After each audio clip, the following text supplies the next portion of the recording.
kama shilingi 15,000. Ni kama 2,500.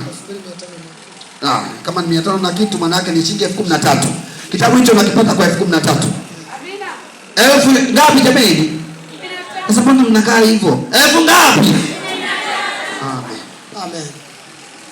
Mungu awabariki sana. May God bless you. Basi naomba wageni wapeleke wakapumzike. Thank you so much. If anybody wants to go, let us know. Okay, I'm gonna measure. Tafadhali. Fundi atakuja kutana.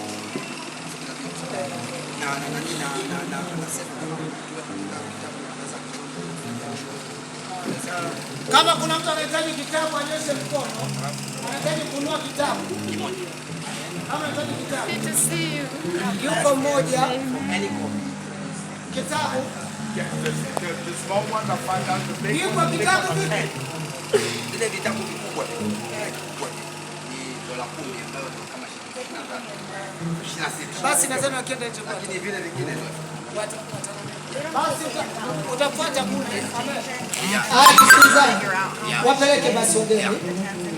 Yeah, so I told them that Tanzania shillings 13,000. Yes. And so that